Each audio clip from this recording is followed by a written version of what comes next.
In this Skillshare class, I will show you how to plan and create the perfect script for your YouTube videos. Planning and preparing your video before beginning the recording process is pivotal to a video's overall success. Using this scripting method, my latest videos have been getting over 70% watch retention. This watch percentage is very important for the YouTube algorithm to promote your videos to a wider audience and help grow your channel. So it is essential to do whatever you can to get this number as high as possible. So if you're looking for ways to improve and take your content to the next level, join me here for this class. Before you go ahead and film any kind of YouTube video, you should really take the time to research the topic and see whether there is actually demand for that content. In the very early days of starting my YouTube channel, because I was creating content within a small niche part of the music market, I wasn't doing dead generic guitar reviews, I wasn't doing tutorials on Logic Pro X, I was creating videos about what is called live looping on particular brands. Because I was a live looper as a solo performer with the guitar, I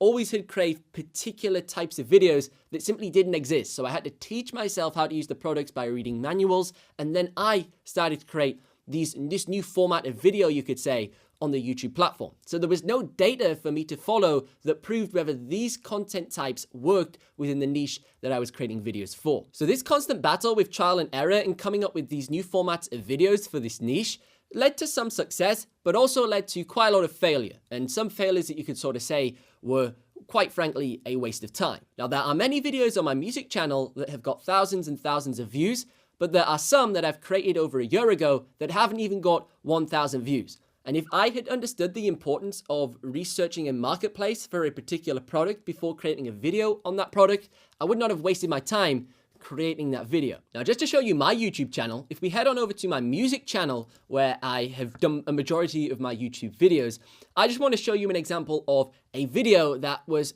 kind of pointless for me making, or rather the audience size wasn't large enough for it to get millions and millions of views, and you could argue that my time wasn't very profitable in creating these videos. Now, back in summer, June 2020, I went ahead and created this sort of video series on this Headrush looper board. So this was another brand that I'd never really discussed before in the past.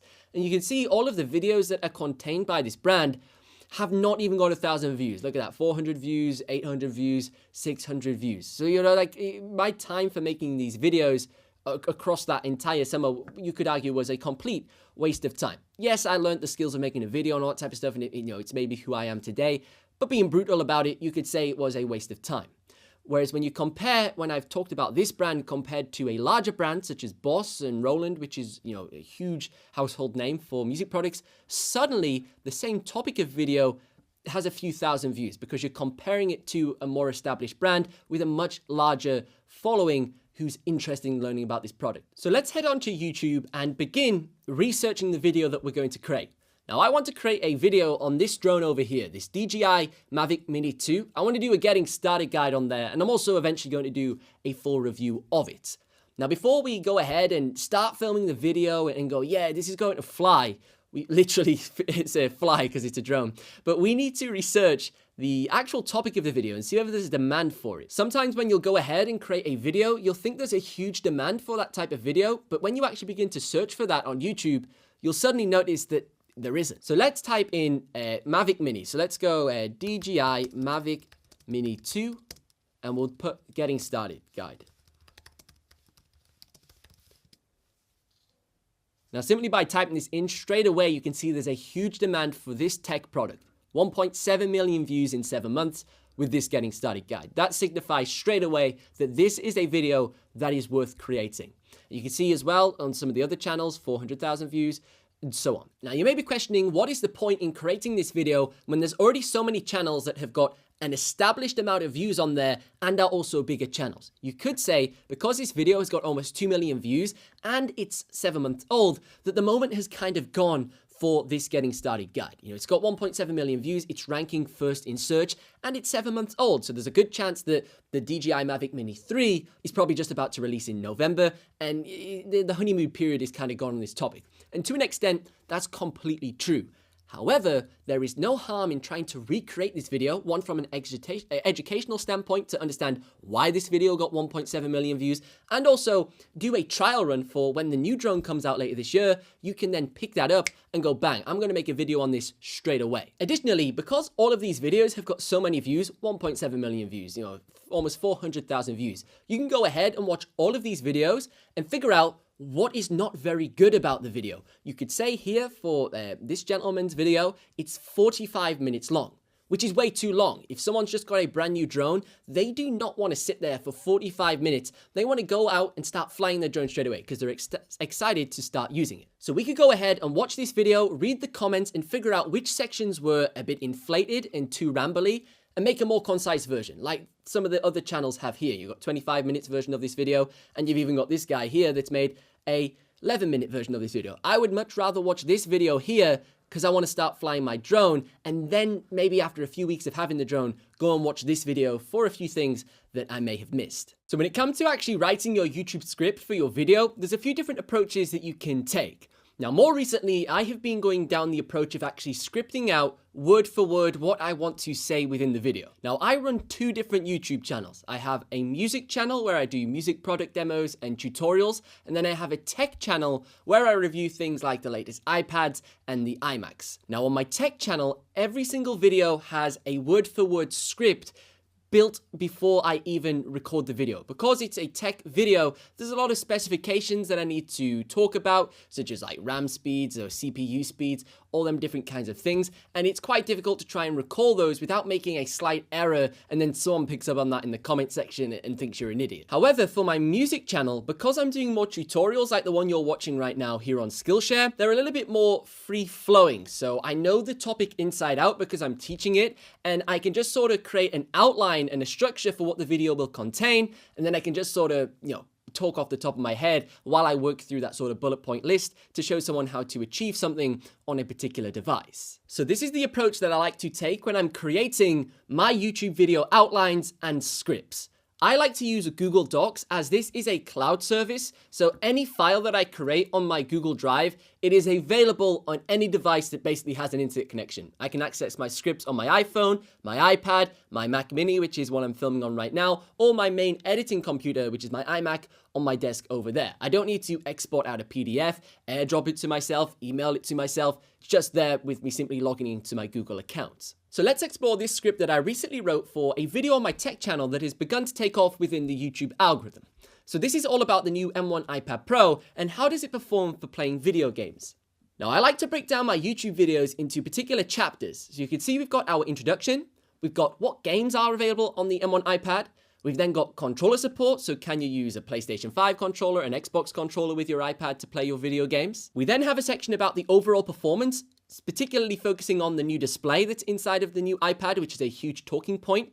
And then finally, we progress down onto some other things you can do on your iPad, such as cloud gaming with Google Stadia and different services like that.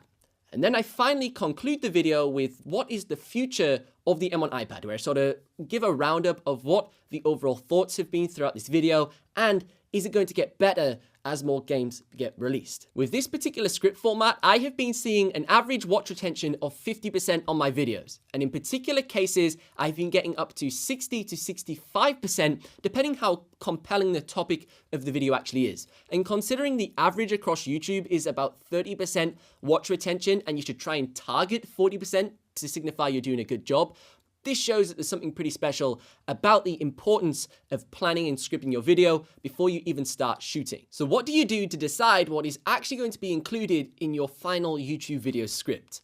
Now, what I like to do is, before I even head into Google Docs, I like to create a premise for what my video actually is going to be about and what it is going to contain on a piece of paper.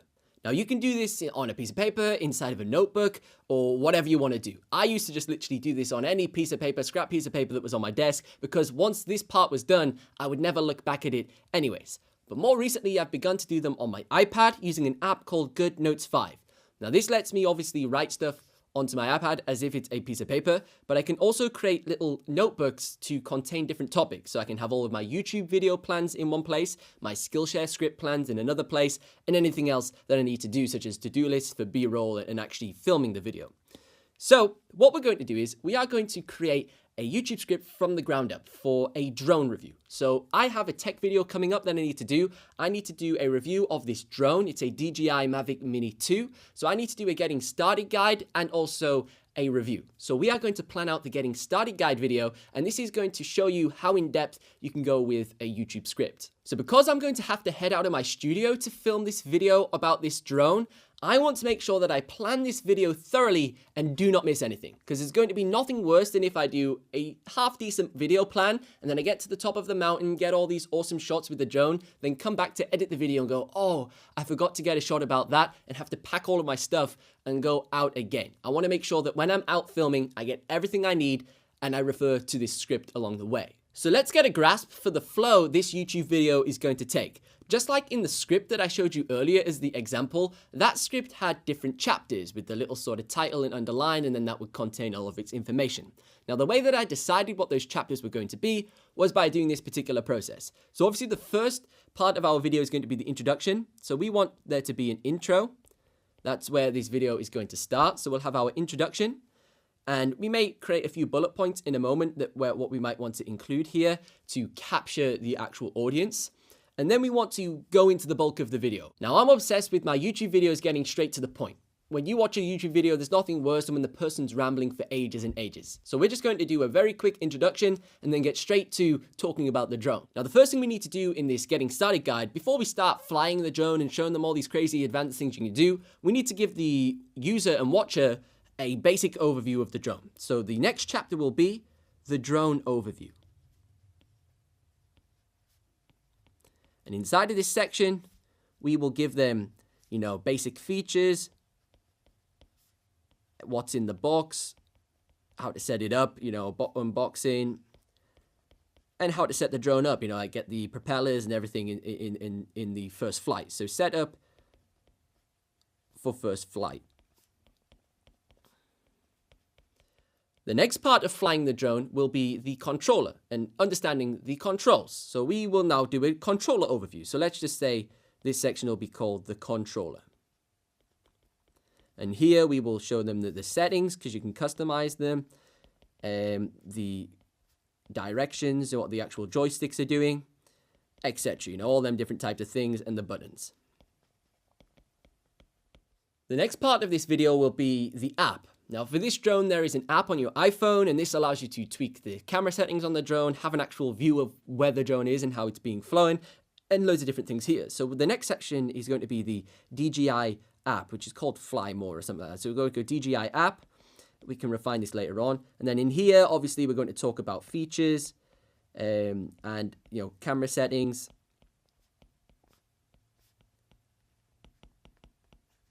And so much more. Just put etc. And then for the final part of this video, it's all going to conclude. All of this will just conclude to the first flight. This will be the conclusion of the video, first flight. And this is where, after learning how to use the drone, they will finally take off and understand how to bring it back home. For a lot of people, creating an outline just like this is all you need to do. If you've got a lot of confidence when you're talking to your camera, you can just elaborate beyond the bullet points within each section, and it's perfectly fine, especially if you are super enthusiastic and like a hardcore nerd on the topic you're talking about. It's going to be really easy. On my music channel, for all 260 odd videos that I've done on there, all of them have been planned just like this. Not a single script word for word at all. All of it has been bullet point lists and me just talking around those points. Obviously, because this is such a complicated video that we're trying to create, we're going to be leaving the studio. We need to capture lots of footage on the drone. We need to teach people how to correctly use the drone, because obviously it's quite a dangerous piece of equipment to be flying around. We need to make sure that the information is as accurate as possible. So we need to take this to the next level and do a more detailed plan. So we can now begin with scripting out this YouTube video. I have created my Google Docs document, and we're going to go ahead and now start formulating what this video is going to be about. For now, I'm going to skip over the introduction section. I like to go back to the introduction at the end of the video. Once I've actually created the script for the video and I know what's going to be included within it. It's like when you kind of write an essay. If you've ever written like an essay or like a dissertation or something like that, you always write the introduction at the end once the essay's finished, because you can introduce what is actually contained within the essay. Instead of predetermining what you're going to talk about and then being restricted within that introduction, you can have a bit more freedom and let it naturally conclude where the video needs to go, and then surmise that in the actual introduction. I have taken the time to expand upon the work we did earlier on my iPad. We've got our different chapters, and now within each chapter, I've got a little bit of information about what I want that part of the video to contain. This is now giving me a very detailed outline to head out with my drone and start capturing all of the B-roll footage that's required to achieve this video. The next stage of this script writing process is to take these notes and turn it into a word-for-word script. So if we scroll down to the second half of this document, you can see I have begun to write my script for this video. What I've opted to do is turn this script completely into a voiceover. So there's going to be no talking head segments like you are seeing right now. I'm just going to record it with my microphone directly into my computer. The reason why I've done this is because there's so much stunning footage that I've captured outside. I want to use all of it, of me setting up the drone and also the drone flying in the air, capturing the beautiful scenery. I think just a stagnant shot of me talking like this is going to be a little bit disjointed in the overall video. The key to a good script is to tell a story from start to finish. You want to take the viewer on the experience that you went through in a very concise manner. So we're going to skip over the introduction at this current time, and I want to show you the bulk of the video. Let's take the time to dissect this script that I have written.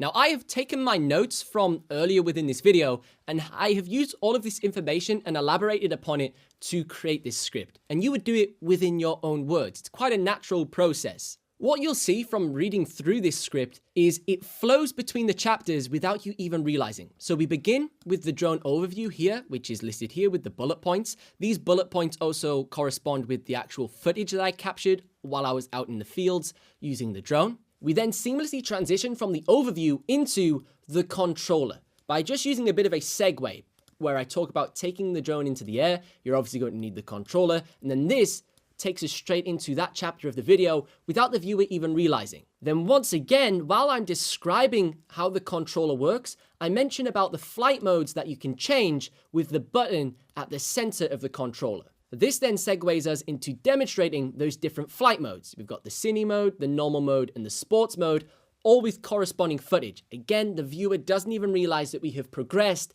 into the next section of the video. Next up, I've got this simple sentence that I have put in bold text, so I do not forget to record this part of the video. If I just left it in regular text, it's very easy while you're recording just to scroll past that, and then you forgot to tell them something really important. That's just a little workflow tip. I then progress to talk about some of the safe operation features found on the controller, which is pretty much the exact same paragraph from my notes section. I just simply sort of copied and pasted that in there and tweaked it a little bit. And I then move on to talking about the actual app that controls this entire drone. Once again, the viewer doesn't even realize that we've changed topic. This is something that you should get into the habit of doing. You don't need to describe and tell the viewer what you're doing. You don't need to go, up next, we're talking about the controller. We're now going to move on and talk about the unboxing. We're now going to move on and talk about the app, blah, blah, blah, blah, blah. Because if you take the time to capture the correct B-roll and you put a lot of effort into that, the picture on the screen is going to tell most of the story they need to know. So they're visually going to know, oh, we're talking about the controller now because there's a picture of the controller on the screen.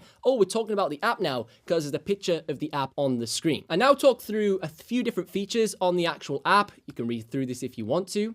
And then finally, once again, I have a sentence in bold. This is a safety thing, just making sure it's clear and safe. This is, once again, something I do not want to forget to mention within the video. And that's the bulk of the video. It continues from there and then just simply concludes. But there's one important thing that I want to raise about creating the introduction for your YouTube video. You want to use your introduction as an opportunity to hook the audience into what the video is going to entail. Now, where a lot of beginner YouTubers go wrong, and I did this myself, is they take about a minute or so to introduce the video. They're like, hey, what's up? Hope you're having a fantastic day. Welcome back to another video. In this video, I'm going to show you how to fly the DJI Mavic Mini 2 drone, blah, blah, blah, blah, blah. If you enjoy the video, like, subscribe, join the channel, leave a comment, and then also they then have a whole intro sequence that plays. It's about 15 seconds long. So it takes about 1 minute and a minute and a half for the video to actually begin. And that's why you may see a drop-off curve at the beginning of your video that's similar to this. But instead, you want to introduce the video as quickly as possible without it being rushed and it feeling too fast. So we're going to roughly allocate between 8 to 10 seconds to introduce what this video is going to be about. So we're going to keep this introduction very simple. We're going to say, in this video, I will show you how to set up the DJI Mavic Mini 2. So we've clearly stated what the product is we're going to show them, so they know that they're in the right place without any rambling.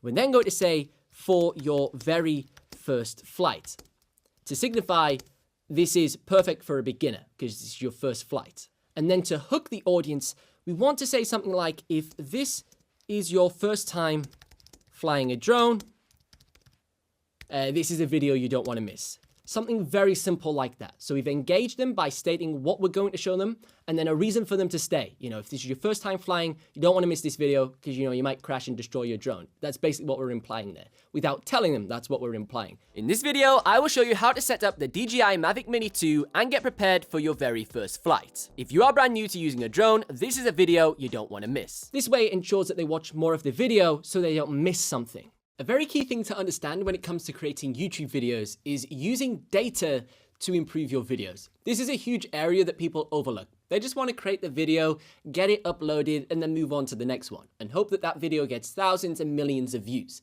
But the harsh reality of creating a YouTube video is every single video needs to continuously improve until you sort of find that golden formula that allows you to create high impactful videos. Now, one of the ways that I like to improve my YouTube videos is by using the YouTube Analytics Studio. Inside of each video you upload, you have all of these tools that give you an overview of how the video is performed, the reach, the click-through rate, the engagement rate. It's insane that you get all of these tools for free just by simply having a Google account. Now here we have got a very recent video I did on my music channel. This was a tutorial that I did only a few weeks ago. You can see the average view duration is 70%, which is absolutely mind-blowing. Now I want to compare this new video formula that I do to an older tutorial that's around a year old. This was a tutorial I did over a year ago. Now, this video still has got a great retention rate of 52%, not too bad. I definitely have videos with worse retention rate than this, but you can see, more importantly, the shape of this blue line. This shows the sort of viewer habits throughout your video. So the average line shows what people are doing at each point within the video. So you can see where people are skipping and dropping off out of the video and where they're just leaving altogether. Now, there's a huge difference in the shape of this line from a video I did over a year ago and the shape of the line of a more recent video. Now, I understand how to script and plan a video correctly. Now, one of the worst things that people do when they start a YouTube channel, and I blame the advice of some of the YouTube gurus for this, is having a stupidly long outro. Now, back when I started my YouTube channel, I used to have, you know, the outro would be, you know, like, subscribe, check out this video over here, comment if you blah, blah, blah, blah, blah, you know, subscribe for 3 videos every single week. It's ridiculously long. You can see how long that outro is. It's just silly. And the main reason why this video hasn't got more of a 60% audience retention or even higher is because of the drop off here. We're going from 50% watch retention down to nothing within seconds because of this stupidly long outro. Now, what all of the big YouTube gurus tell you to do, and I was following their formula just like you're probably going to follow the formula I'm sharing with you within this class to an extent, is you're like, oh, check out this video here, and a little box pops up and you'll click the subscribe button. But think about this. Have you ever click subscribe because somebody told you to click the bell notification at the end of the video? I think I've only ever done it once in my entire life of watching YouTube since I was like 11 years old. Like 10 years of watching YouTube, I've done it once. So that made me think, well, why am I doing it? How is that going to encourage people to like and subscribe if I don't do it myself and I'm a hardcore user watching YouTube? It's all I watch. I don't watch Netflix, don't watch anything else other than YouTube. However, more recently, I decided to just scrap the outro altogether. We now just plow through the tutorial. There's no ridiculous intro going, hey, in today's video, we're going to be doing because no one cares. The title tells them that they're going to be doing that. So we just go, bang, we're going to start doing this in the tutorial. This is how it works. How do you set it up? How do you set it up? You can see here people are rewinding it because they maybe just want to check that piece again. This helps increase the watch retention because it's keeping people on the video. We keep plowing through it, and there's hardly any drop off until the final 3 seconds of the video, which is what you want. There's always going to be a drop off anyways, but not like it was a year ago where it was continuous. The drop off was a continuous curve.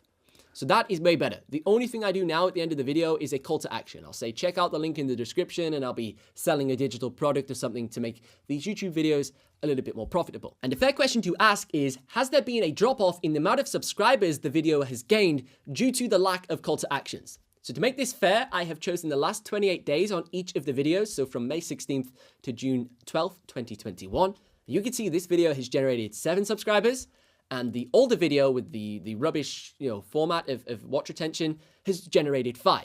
albeit it has had 200 views less than this video, but this just proves that the call to action serve no purpose whatsoever within a YouTube video. So I hope this shows how you can begin to use your analytics in a practical way to improve your videos, because your watch retention graphs will be totally different shapes to mine depending on how you create your videos and how engaging they are, and it gives you an opportunity to figure out what is and isn't working on your channel in particular.